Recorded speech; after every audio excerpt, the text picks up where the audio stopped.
So I know you guys are dying to know different ways to use real estate to build wealth and set you and your family up for life. So let's talk about it today. Let's get into it.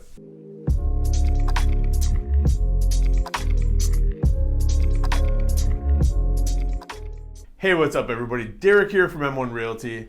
Kicking it old school back in my old studio from back in the day, just for today, and wanted to come to you with a kind of a neat concept that I've known about this for a while. I've actually done this myself, and want to share this with you guys. It's a really good tool to build wealth using real estate. This isn't going to be for everybody, but for people of a certain age, kind of like me, this is a really good way to get your kids set up, give them a head start, and potentially just kind of set them up for life, as any parent would want to do. So we can go ahead and talk about that, and we'll go from there and see what you guys think. So what I want to talk about is using rental properties to set your kids up for success as they get older. You can buy properties for your kids as soon as they're born. Obviously, they aren't able to buy or sell themselves until they turn 18 legally. If I remember from real estate school way back when, I think once they turn 16 with parental consent, they can buy or sell a property, but they have to be 18 in order to buy or sell themselves. But I'm talking about buying properties, using that appreciation, that compound interest, if you will, over time of the home just gradually being worth more as the mortgage on it gets paid down. And at the end of the day, by the time your children are old enough to decide what they want to do with that property, they have several different options. And the way that real estate's going, there's less. It seems like there's less and less inventory every year. The prices are going up and up as a result. It's totally feasible that unless something changes in say 15 to 20 years, it's going to be really hard for an entry-level buyer to actually buy a property. It's going to be just unaffordable for somebody that doesn't have established credit, established income, to be able to purchase a new property. So what I'm talking about here is, a lot of my investors do this. I've done this.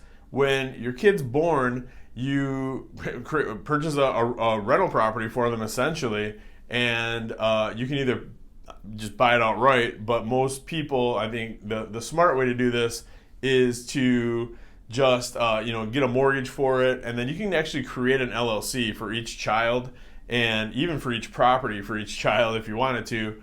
But so the eventually you're going to transfer ownership of the LLC over to your kids, but this would be something that you have. You can put them on it, but buy the property in an LLC, make it a rental property. So you can do this. You're going to probably end up putting 15 to 20% down, but it's a lot of people prefer to do that rather than put all that money into the house. So feasibly, what could happen is it doesn't have to be a mansion. You can buy just a starter house, a good solid rental property. Say something in Hazel Park right now. Hazel Park's average sale price is about $160,000 for a three bed. Say you could even get like a 2-bedroom home. Maybe you probably get a decent move-in ready 2-bedroom for about 120, 125. And so what you're going to do, you're going to get a mortgage. You're going to pay for that property on a mortgage as an investment property, and then we're going to move a tenant in.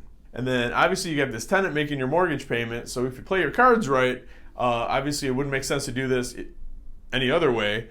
But so say your mortgage payment is $800 or $900 a month on a house like that, you could probably rent it for $1,300 or $1,400 right now. So you've got the tenant's paying your mortgage, the tenant's paying your taxes, your insurance, your maintenance on the property, and you're getting money every month over and above what the mortgage payment is on top of it. So, if you want, you can take that money, but, ideally the way that I have it set up is anything, left over at the end of the month, like whatever your profit is, goes into an account. And so at the end of 18 years, you've got 18 years of rental income. You've got, say you paid $120,000 for the property. Your mortgage balance after 18 years is probably going to be about $50,000 or $60,000.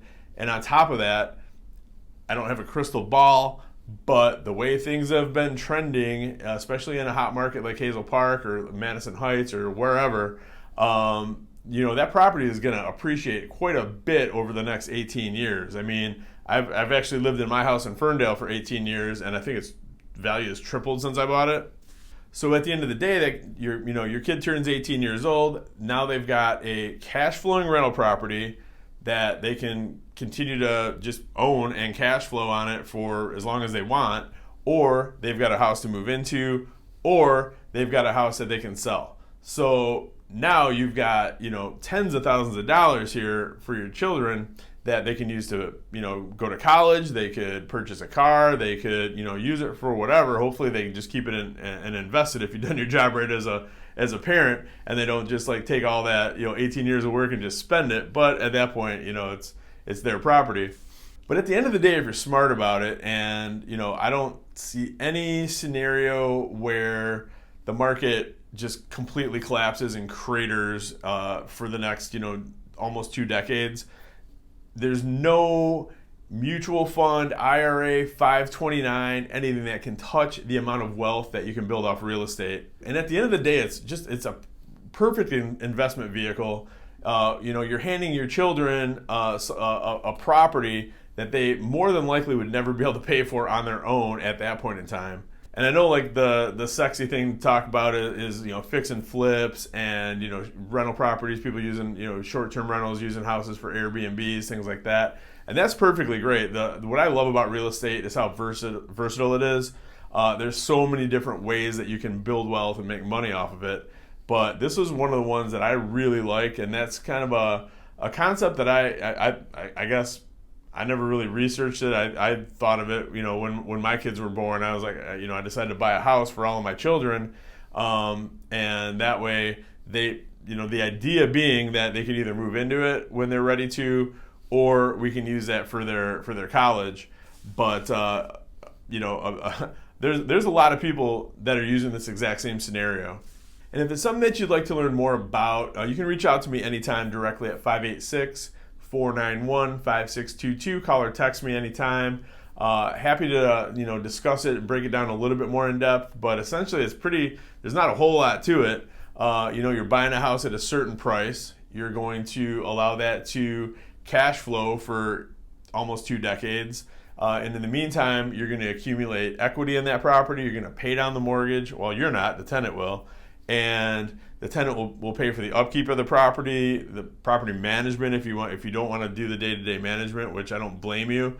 But essentially, it's a incredible way to get your children just a really nice head start compared to what a lot of their peers will have.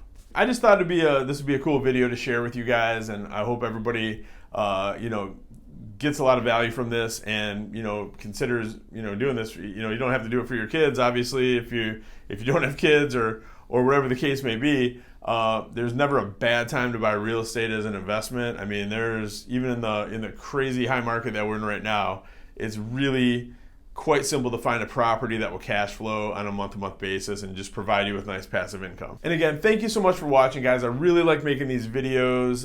You guys are the reason why I do this. So trying to kind of mix it up a little bit and just kind of come up with scenarios that maybe people hadn't thought of.